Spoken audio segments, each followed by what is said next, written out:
आपके पास जो लेसन है पढ़ने के लिए वो कौन सा वाला है? लेसन नंबर 11 है बेसिकली, और ये हीरोज़ में से है।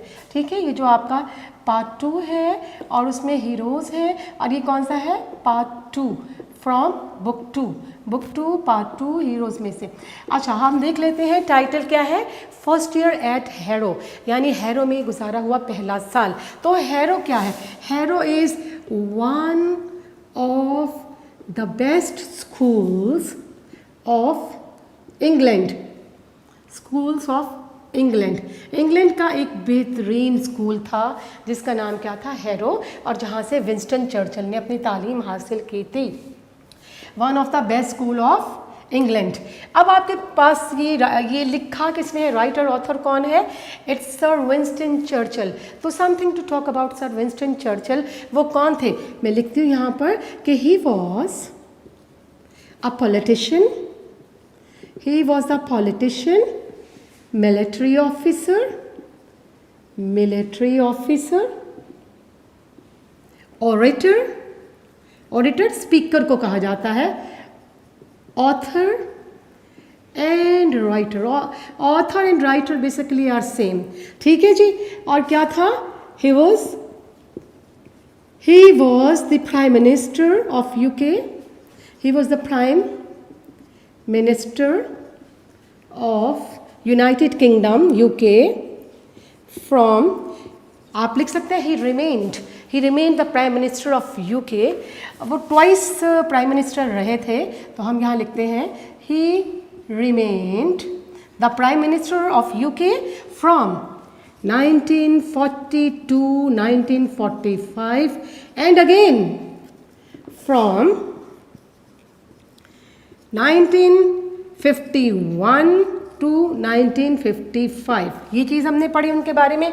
फिर हम ये देखते हैं कि he was a person who brought UK from the brink of defeat to victory, यानी ही ब्रॉट, हम यहाँ लिख लेते हैं, he brought UK from the brink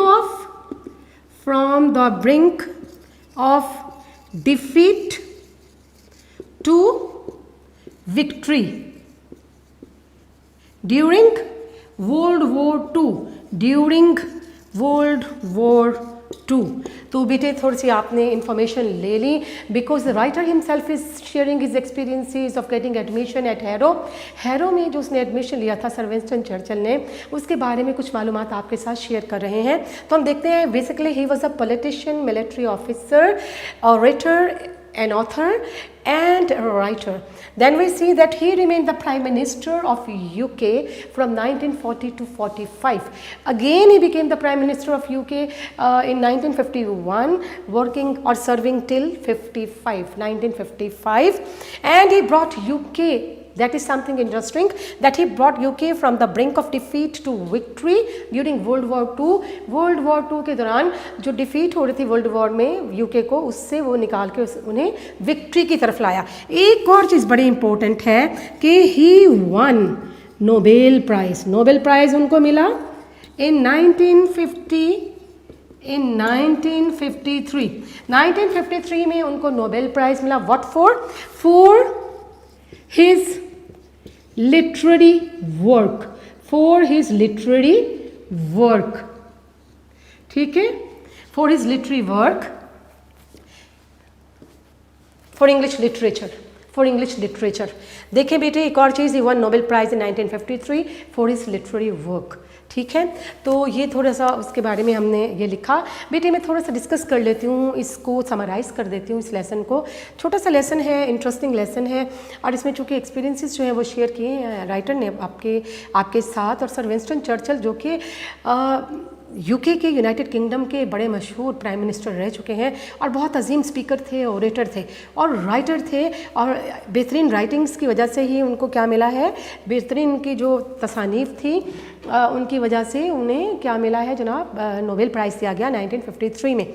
अच्छा, इसमें हम ये देखते हैं कि क्या चीज़ें हमारे साथ शेयर कर रहे हैं। Actually he did not like examination at all, he did not like the harsh and cruel word of examination through which he had to continue his journey for next few years. उसे इम्तिहानात की दुनिया बिल्कुल पसंद नहीं थी, इम्तिहान देना, इम्तिहान में अपीयर होना इसे पसंद नहीं था। जब चर्चिल की उम्र, विंस्टन स्पेंसर चर्चिल जो हैं उनकी उम्र हुई कितनी, 12 ईयर्स, तो उन्होंने हैरो में एडमिशन लेना था, हैरो नामी इदारे में, इंस्टीट्यूशन में, स्कूल में एडमिशन लेना था और अगले 7 साल वहीं उन्हें गुजारना थे। तो वो कह रहे कि बड़ी ही एक क्रूअल वर्ड होती है जनाब इम्तिहानात की, और बड़ा टेस्टिंग टाइम होता है। फिर वो एक चीज़ और कहते हैं कि he is annoyed from his examiners, क्योंकि एग्जामिनर्स जो है वो ये सोचते हैं कि हमेशा वो सवालात पूछते हैं स्टूडेंट से जिनमें स्टूडेंट्स को इंटरेस्ट नहीं होती, जिनके बारे में वो कोई जवाब देना नहीं चाहते। दूसरी तरफ जो चीज़ें स्टूडेंट्स को पसंद है उसके बारे में सवालात नहीं किए जाते। तो the teacher just try to expose the ignorance of the students in all cases। वो ये समझता है कि उस्ताद जो है वो, ये मैंने देखा है एग्जामिनर जो है वो स्टूडेंट्स की कम इल्मी को ही जाहिर करने की कोशिश में लगे रहते हैं। वो मेंटल रिसोर्सफुलनेस जो है उसको टेस्ट नहीं करते स्टूडेंट्स की। यानी मिसाल के तौर पे वो कहता है I wanted to be examine in history, essay writing and poetry, कि उसे क्या चीज़ें पसंद थी, हिस्ट्री, ऐसे राइटिंग और poetry. On the other hand his examiners they were interested in Latin and mathematics. दूसरी तरफ जो उसके एग्जामिनर थे उन्हें क्या सब्जेक्ट पसंद थे, उन्हें पसंद थे लातीनी ज़बान और इसी तरह से ग्रीक और मैथमेटिक्स, जो कि राइटर को बिल्कुल पसंद ना थे। अब मज़े की बात है, ये सारी चीज़ें बयान करने के बाद वो हमें ये बता रहा है कि what difficulties were faced by Spencer Churchill during his while he was taking examination eight harrow. Harrow में जब वो एंट्रेंस एग्जामिनेशन, दाखिले का इम्तिहान दे रहा था, एडमिशन टेस्ट हो रहा था, तो क्या क्या मुश्किलात पेश आई कि वो अपने लैटिन पेपर में एक कुछ भी लिख ना पाया। He got confused when he received his Latin paper. उसने क्या किया, यानी he just wrote his name on the top of the sheet के ऊपर उसने अपना नाम लिखा, and then he wrote question number 1 and put a bracket round this 1। उसने क्वेश्चन नंबर 1 लिखा, ब्रैकेट डाल दी, and he did nothing after that. उसके बाद उसने कुछ भी नहीं किया। और क्या हुआ, unluckily some spots happened to appear on that sheet, making it more dirty। कि कहीं से जो है स्याही के कतरे आए, वो कहीं से गिरे और उसकी शीट के ऊपर पड़ गए, और वो स्टेन्स पड़ने से उसका पेपर जो है वो थोड़ा सा बदनुमा सा हो गया। लेकिन क्या हो कि ultimately the attendants to call those papers and put them on the table of the headmaster की टेबल पर ये सारे पेपर रखे गए। Mr Weldon was the headmaster. Mr well done जो था, he was a man of sagacity, he was a wise man indeed, and he had the ability to see beneath the surface. ठीक है, उसमें इतनी इंसाइट, इतनी काबिलियत थी हेडमास्टर में कि चीज़ों को गहराई में परख लेता था। तो क्या है कि keeping in view the general ability of Churchill, he ultimately accommodated him और gave him admission at Harrow. बिलाखिर उसने 4th डिवीज़न, जो सबसे लो डिवीज़न थी, उसमें चर्चिल को एकोमोडेट कर लिया, दाखिला दे दिया। ये 4th डिवीज़न क्या थी, इस 4th डिवीज़न के भी 3rd सेक्शन में जाके दाखिला मिला। लोस्ट रैंक था कॉलेज, वो स्कूल का सबसे लोस्ट रैंक था। और मज़े की बात है कि वो राइटर ये कह रहा है कि we were not suppose to be taught Latin, Greek or mathematics. Rather, we were such fools that it was considered important to teach us only English। कि हमें अहमक और नालायक और निकम्मे बच्चे समझा जाता था, लिहाजा इस ग्रेड में रहने वाले बच्चों को सिर्फ और सिर्फ इंग्लिश पढ़ाई जाती थी। And he got impressed by his English teacher named Mr Somervell. और चर्चिल कहते हैं मेरे जो टीचर हैं उनका नाम क्या था इंग्लिश के टीचर का, मिस्टर सॉमरवेल। और मिस्टर सॉमरवेल का एक अपना ही तरीका था अंग्रेज़ी सिखाने का। वो एक लंबा सेंटेंस लेते और उसको ब्रेक डाउन करते, उसके हिस्से करते, उसके मुख्तलिफ कॉम्पोनेंट्स, पार्ट्स बनाते, सब्जेक्ट, ऑब्जेक्ट, वर्ब और कंजंक्शंस और सम डिसजंक्टिव क्लॉजेस एट्सेट्रा। और फिर वो इस तरह से वो तमाम सेंटेंस स्ट्रक्चर जो था उसको समझाने की कोशिश करते। तो this was the way adopted by that teacher. तो उससे क्या फ़ायदा हुआ, what was the advantage ultimately, कि I got the structure of English into my bones. Winston Churchill कहता है कि इतनी अच्छे तरीके से मिस्टर सॉमरवेल ने इंग्लिश सिखाई कि मेरी हड्डियों तक उतर गई अंग्रेज़ी, और यही वजह है कि मुझे नोबेल प्राइज़ राइटिंग्स के लिए अपनी मिला है और बेहतरीन ऑडिटर मुझे शुमार किया जाता है। और फिर वो कहता है मज़े की बात यह है कि जिन बच्चों को ग्रीक सिखाई गई, लैटिन सिखाई गई, मैथमेटिक्स सिखाया गया, बाद में उनको भी अंग्रेज़ी सीखना पड़ी अपनी लाइवलीहुड के लिए, अपनी प्रैक्टिकल लाइफ में अर्निंग के लिए उनको अंग्रेज़ी सीखना पड़ी। तो that is why he emphasises on the importance of English language in practical life. वो प्रैक्टिकल लाइफ में अंग्रेज़ी बोलने, अंग्रेज़ी सीखने को बड़ी अहमियत देता है और कहता है जो ज़्यादा इंटेलिजेंट बच्चे हैं they may learn, like you can say they may learn Latin, Greek और mathematics, but they shouldn't ignore that the English is must. English is really very essential to compete in practical life or to do something outstanding for livelihood कि ज़िंदगी में आपको कामयाबी हासिल करने के लिए, रोज़ी कमाने के लिए बहरहाल अंग्रेज़ी की ज़रूरत पड़ेगी ही। ठीक है, तो अंग्रेज़ी सीखने पर बहुत ज़्यादा इसमें ज़ोर दे रहा है। ठीक है जी, ये इंटरेस्टिंग वाक़यात उसने आपके साथ शेयर किए कि किस तरह एक गर्ल स्टूडेंट है जिसको एग्ज़ाम्स पसंद नहीं है, अपनी एडमिशन टेस्ट में कुछ भी करके नहीं आया और बरतानिया का बहुत बड़ा वज़ीर आज़म बन गया और उसकी राइटिंग्स की वजह से, उसकी तसानीफ़ की वजह से आप देखिए उसको नोबेल प्राइज़ मिल गया और बेहतरीन स्पीकर था, बेहतरीन ओरेटर था और बेहतरीन राइटर था। ठीक है जी, चलिए इसको पढ़ते हैं और इसके मीनिंग्स, वर्ड्स मीनिंग्स भी आपके साथ शेयर करूंगी। वेल बेटा, I had scarcely pass my 12th birthday. मैंने स्कार्सली मीन्स, बेटे मैं इसको रिमूव करती हूँ जो लिखा हुआ है ताकि आपके साथ वर्ड्स मीनिंग जो है वो अब शेयर किए जा सकें। हमने पढ़ा हैरो के बारे में कि हैरो क्या है, हमने ये पढ़ा कि सर विंस्टन चर्चिल जो है वो कौन थे, ताकि हम थोड़ी सी इंटरेस्ट जो है वो बन जाए इस लेसन के हवाले से कि किसके बारे में पढ़ा जा रहा है। जी, your very first word is scarcely. Scarcely, scarcely क्या होता है बेटा? हार्डली, हार्डली बियरली यानी बामुश्किल, बियरली हार्डली मीन्स बामुश्किल कहा जाता है। जी, मैंने बामुश्किल अपनी 12वीं सालगिरह ही मनाई होगी। When I entered the inhospitable regions of the examination. Inhospitable क्या होगा? इनहॉस्पिटेबल, इनहॉस्पिटेबल का मतलब होता है हार्श, क्रूअल, सख्त किस्म की, क्रूअल। और रीजन क्या होता है? रीजन होता है डोमिनियन, DOMINION, डोमिनियन, दुनिया। तो मुझे इम्तिहानात की बड़ी सख्त बेरहम दुनिया से, अनकाइंड भी होता है, इनहॉस्पिटेबल अनकाइंड, बेरहम दुनिया से गुजरना पड़ा। Through which for the next 7 years, जिसमें कि अगले 7 साल तक I was destined to journey. Destined क्या होता है? डेस्टाइंड का मुकद्दर का लिखा होना। Destined mean the part of destiny, the part of destiny. तो मेरी किस्मत में ये लिख दिया गया था कि अगले 7 साल मुझे इसे इम्तिहानी दुनिया में सफ़र करना होगा। ठीक है जी।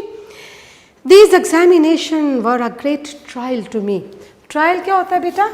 TRIAL, ट्रायल का मतलब टेस्टिंग टाइम, आजमाइश, टेस्टिंग टाइम, या फिर हम कहते हैं ट्रबल, मुसीबत।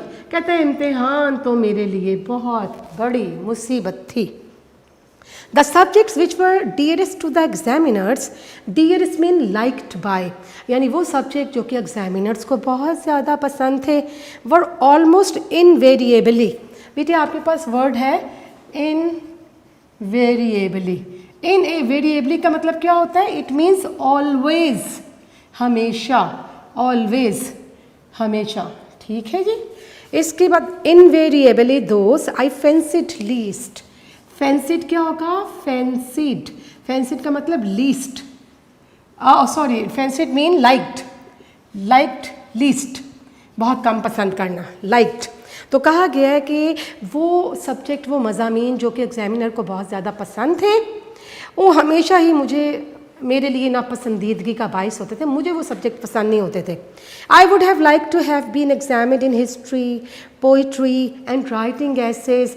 मैं क्या चाहता था? मेरा इम्तिहान पोइट्री, राइटिंग एसेज और हिस्ट्री, तारीख़ के मज़ामीन में लिया जाए। तो which were the favourite subjects of the writer?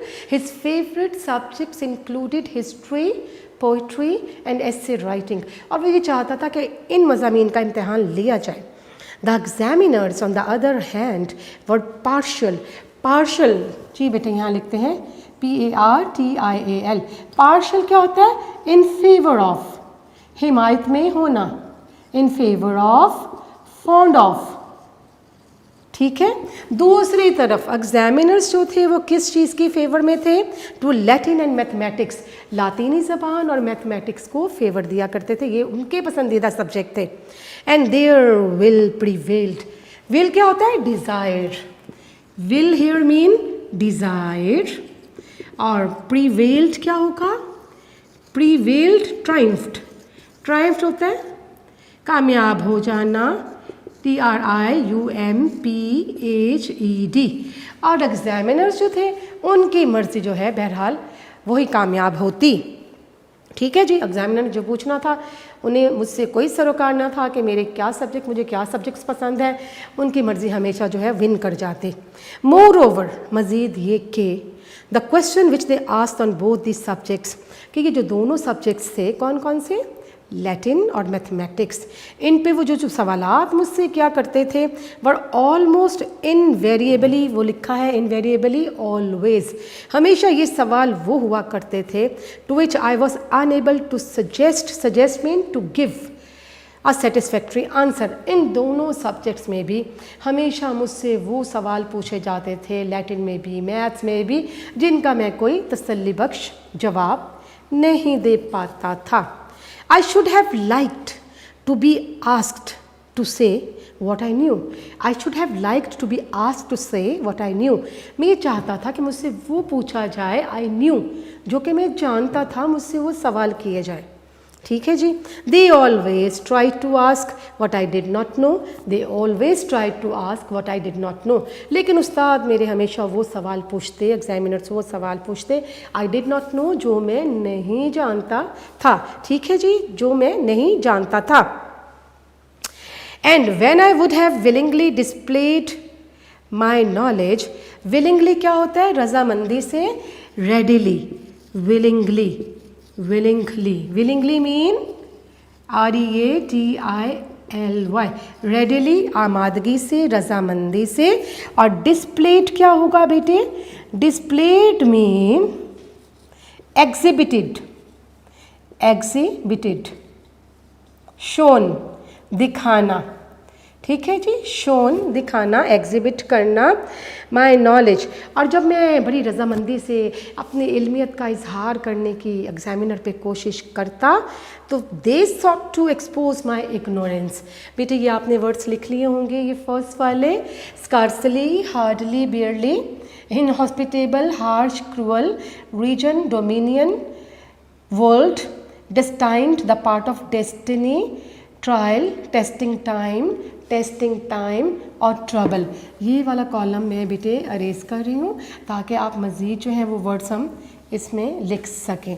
तो बेटे आपके पास नेक्स्ट हमें वो क्या चीज़ें शेयर कर रहा है कि when I would have willingly displayed my knowledge, और जब मैं बड़ी रजामंदी से, बड़ी आमादगी जाहिर करते हुए अपनी नॉलेज, अपनी इल्मियत का इजहार करता, तो they sought to expose my ignorance. तो बेटे यहाँ पर वर्ड्स हमारे पास क्या है? SOUGHT, सॉफ्ट क्या होगा? सीक की, SEEK, सीक की सेकेंड फॉर्म, और सीक का और साउट का मतलब क्या होता है? They sought to expose, they tried, और expose क्या होगा? expose mean reveal, REVEAL, reveal जाहिर करना। ignorance क्या होगा बेटा आपकी? lack of knowledge, ignorance यहाँ लिख देती हूँ मैं, ignorance mean lack of knowledge। तो वो मेरी कम इल्मियत को तलाश करने की कोशिश करते। अगर मैं आंसर देने की कोशिश करता, अपनी इल्मियत का इजहार करने की कोशिश करता, तो वो मेरी कम इल्मी को तलाश करने की, मेरी खामियां तलाश करने की कोशिश में रहते। ठीक है जी। This sort of mean, sort कहते हैं सॉर्ट ऑफ, टाइप ऑफ, इस किस्म की। और ट्रीटमेंट क्या होगा? Treatment means behaviour, treatment mean behaviour, कि this sort of treatment had only one result. और इस तरह का जो एग्जामिनर्स का सलूक था उसका एक ही नतीजा निकला, that I did not do well in the examination, कि कभी भी मैंने इम्तिहान में अच्छी कारकर्दगी का मुजाहरा नहीं किया। ठीक है बेटे, ये आपको फर्स्ट पैराग्राफ जो है इसका कंप्लीट हो गया, जिसमें उसने ये बताया है कि एक तो मुझे एग्जामिनेशन पसंद नहीं है राइटर को, विंस्टन चर्चिल को। नंबर 2 कि जो टीचर्स थे हमेशा जो मेरी पसंद के सब्जेक्ट थे उनमें से सवालात नहीं करते थे, बल्कि लैटिन मैथमेटिक्स को चूज़ करते थे जो मुझे बिल्कुल पसंद नहीं थे, और सवाल भी ऐसे होते थे जिनका मैं सेटिस्फैक्ट्री आंसर नहीं दे सकता था। तो बेटे सेकेंड पैराग्राफ की तरफ आते हैं।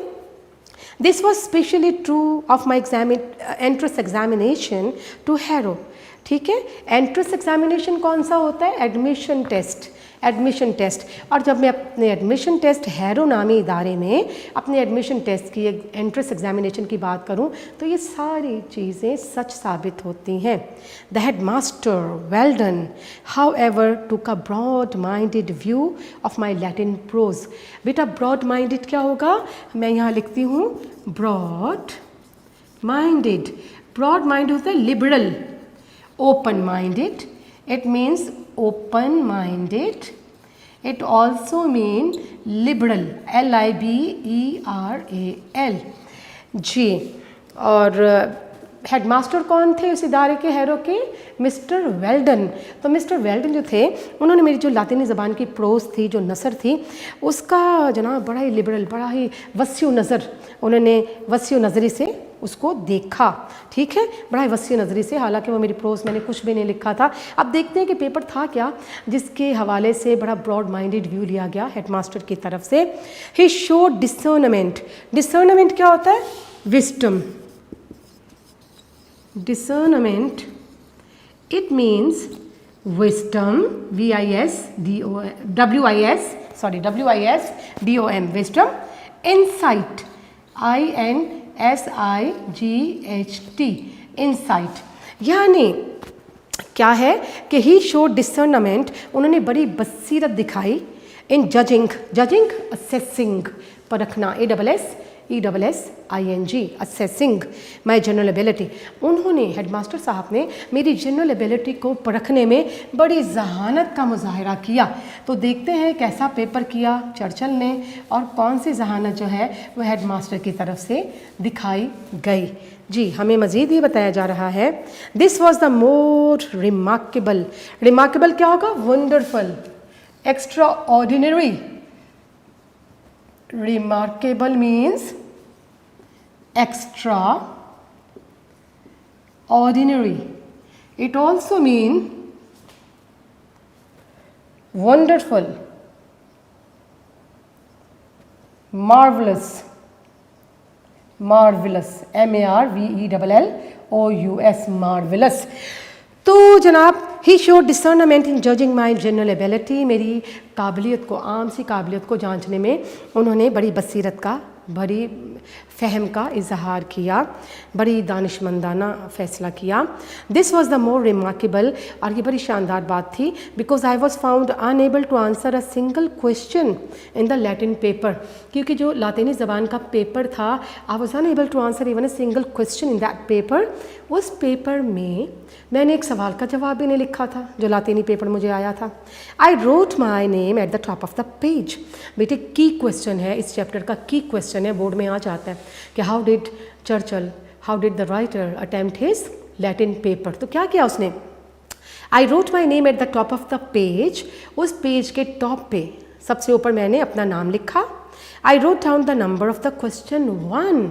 फिर मैंने क्वेश्चन नंबर 1 लिखा, पहले अपना नाम लिखा टॉप ऑफ द शीट, नीचे लिखा question number 1। After much reflection. बेटा रिफ्लेक्शन क्या होता है? Reflection thinking, it means thinking, सोच विचार, थिंकिंग, कंसिडरेशन, CONSIDERATION। और बड़ी सोच विचार के बाद I put a bracket round it, दस 1। वो जो 1 लिखा था मैंने उसके गिर्द एक ब्रैकेट डाल दी। But thereafter I could not think of anything. उसके बाद मैं कुछ भी नहीं सोच सका। कनेक्टेड होगा अटैच्ड, मुंसलिक होना, कनेक्टेड, लिंक्ड भी हो सकता है, और attached, ATTACHED, anything connected with it. That was either relevant or true. Relevant क्या होता है? रेलिवेंट मीन रिलेटेड, मुतल्लिका। कहता है ये सब लिखने के बाद मैंने कुछ ऐसा ना किया जो कि इस सवाल से मुतल्लिका होता, कुछ दुरुस्त या इसके साथ कनेक्टेड जुड़ा हुआ होता। क्या किया उसने? How did he attempt his Latin paper? He just wrote, the writer just wrote his name on the top of the list, then he wrote question number 1 and put a bracket around it, and after that he could do nothing. इसके बाद वो कुछ भी नहीं कर सका, खाली sheet पड़ी है और वो बैठा है। इंसिडेंटली, इंसिडेंटली क्या होता है? इंसिडेंटली, इंसिडेंटली होता है बाय चांस, इत्तफाक से, by accident, by chance, by an accident, इत्तफाकिया तौर पर, बाय एन एक्सीडेंट। तो क्या हुआ? Incidentally there arrived from nowhere in particular a blot. Blot किसे कहते हैं बेटे? ब्लॉट होता है स्पॉट, कोई धब्बा, कोई दाग या स्टेन, स्पॉट या STAIN, स्टेन को कहा जाएगा। And several smudges, smudges SMUDGS, smudges कहते हैं स्मेयर्स, ये भी दाग धब्बों को कहा जाता है। कहता है उसके बाद मैंने तो कुछ नहीं किया, शीट पे अचानक क्या हुआ कि कुछ ब्लॉट्स और सेवरल स्मजेस, कुछ स्याही के धब्बे पता नहीं कहाँ से उड़ते हुए आए और मेरे पेपर के ऊपर आके गिर गए। अक्सर तो बच्चे काम करते हुए यूँ झटकते हैं अपना पेन और स्याही कुछ पता नहीं किसके कपड़ों पे गिरी, अपने कपड़ों पे गिरी या किसी शीट के ऊपर जाके गिरी। तो यही उस मुसन्निफ़ के साथ भी हुआ कि स्मजेस और स्टेन्स जो हैं वो पड़ गए जनाब उसकी शीट के ऊपर। आई gazed for 2 whole hours at this sad spectacle। तो बेटे हम लोग यहाँ पर मज़ीद अगला जो हम पढ़ रहे हैं, अगली लाइनें जो पढ़ रहे हैं उसके मीनिंग में आपको लिखवाती हूँ कि अब राइटर जो है वो क्या कर रहा है कि आई गेज्ड। बेटे गेज्ड बड़ा ही कॉमन वर्ड है, आपने बारहा पढ़ा है। गेज्ड क्या होता है? टू लुक क्लोजली, क्लोजली, फिक्सेडली, फिक्सेडली यानी बहुत गौर से घूर घूर कर देखना, फिक्सेडली। तो I gazed for 2 whole hours at this sad spectacle. तो बेटा स्पेक्टिकल क्या होता है? स्पेक्टिकल होता है साइट, SIGHT, सीन। तो मैं इस नज़ारे को बड़ा घूर घूर के देखता रहा कि मेरे पेपर का क्या हशर हो गया। ठीक है जी। एंड देन मर्सीफुल, मर्सीफुल कौन होते हैं? रहम करने वाले। सिंपथेटिक, सिंपथेटिक होते हैं। उशर्स, उशर्स क्या होता है? USHERS, it means attendants, attendants. और फिर क्या हुआ जनाब? वो जो मर्सीफुल रहम वाला करने वाला सिंपथेटिक, और मर्सीलेस क्या होता है? Who do not show pity for, जो रहम नहीं करता। ठीक है जी। तो merciful ushers collected my piece of foolscap. Foolscap क्या होता है? Large paper, foolscap large paper. तो जनाब वो जो अटेंडेंट है, वो जो बड़ी रहम दिलाना नज़र रखने वाले वो जो अटेंडेंट थे, वो जो काम करने, वो जो मामूर थे इस काम पे, उन्होंने मेरे बड़े पेज को, इस बड़े पेज को उठाया विद ऑल द अदर्स, बाकी दूसरे पेजेस के साथ, and carried it up to the head master's table. और ये सारी शीट्स कहाँ पर ले गए? वो ये सारी शीट्स जो है हेड मास्टर साहब की टेबल पर रख दें। It was from these cylinder. Cylinder किसे कहते हैं बेटा? सिलेंडर होता है माइनर, मामूली, MINOR, minor. Meagre, MEAGER, meagre, मामूली। इंडिकेशन, इंडिकेशन होता है साइंस, इंडिकेशंस। साइंस होता है इलामात। ऑफ स्कॉलरशिप, स्कॉलरशिप अगला वर्ड है। स्कॉलरशिप यहाँ होगा नॉलेज, इल्म, इल्मियत, knowledge. That Mr. Weldon drew the conclusion. Conclusion होता है result. Conclusion, it means result. Result. That that I was worthy to pass into the harrow. Worthy क्या होता है बेटे, ये आपने मीनिंग लिख लिए होंगे। अब यहाँ वाले मीनिंग मज़ीद लिखते हैं, दैट आई वॉज वर्थी। इस लाइन के सारे वर्ड्स लिखने के बाद फिर मैं आपको इसका तर्जमा करवाती हूँ। वर्थी यहाँ पर होगा, कंटेक्चुअल मीनिंग क्या होगा वर्थी का? वर्थी मीन डिज़र्व्ड, मुस्तहिक होना, डिज़र्व्ड। और pass into mean to enter, pass into enter, to enter. जी बेटे, तो कहा गया है it was from these slender indications, इन मामूली इलामात से ऑफ माई स्कॉलरशिप, मेरी इल्मियत की इन मामूली इलामात से mister Welldon drew the conclusion, mister Welldon इस नतीजे पर पहुंच गए that I was worthy to pass into Harrow, कि मुझे हैरो में दाखिल कर लिया जाए। It is very much to his credit, credit the praise, और इसकी सारी तारीफ, एहसान उनको जाता है।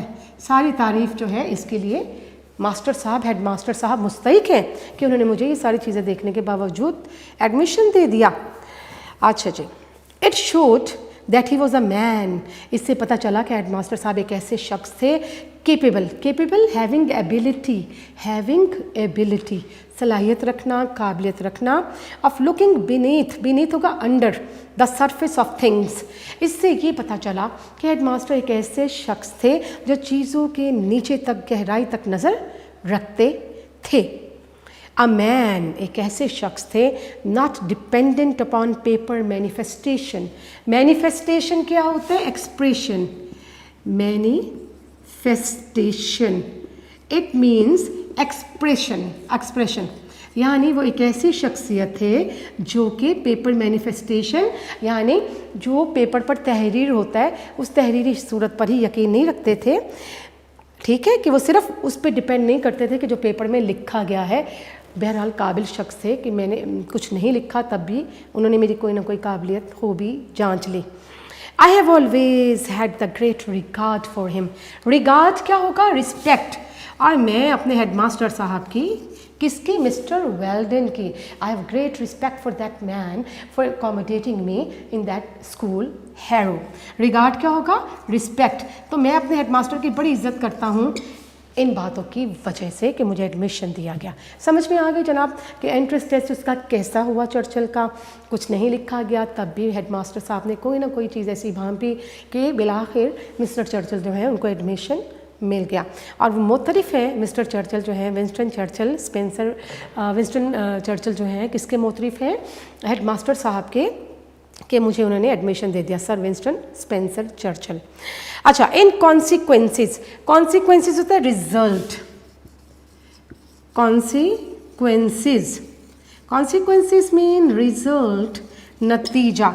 इन कॉन्सिक्वेंसेस फॉर हिज डिसीजन, इस फैसले के नतीजे में आई was in due course place in the third और लोएस्ट डिवीजन, कि मुझे थर्ड और सबसे जो लोएस्ट डिवीजन थी, सबसे निचला दर्जा था, ऑफ द फोर्थ और बॉटम, जो फोर्थ रैंकिंग थी, रैंक्स थी, कैटेगोरिकली डिवाइड किया हुआ था सेक्शंस को। तो जो फोर्थ रैंक था सबसे बॉटम पे, उसकी भी थर्ड डिवीजन में मुझे एडमिशन मिला। The names of the new boys were printed in the school list in alphabetic order, और बच्चों के नाम लिस्ट में जो बच्चे कामयाब हो गए थे अल्फ़ाबेटिक ऑर्डर्स, हरूफ तहज्जी के लिहाज से लिखे हुए थे, पहले ए फिर बी फिर सी, और इस तरह से अल्फ़ाबेटिकली जी तक सारे नाम लिखे थे। किसमें? वो लिस्ट जो कि पास स्टूडेंट्स की थी। And as my correct name Spencer Churchill begin with an S, और मेरा जो असल नाम है वो एस से, Spencer Churchill, begin with an S, S से शुरू होता है अल्फ़ाबेट्स को देखा जाए तो। I gained no more advantage, advantage क्या हो गया यहाँ पर?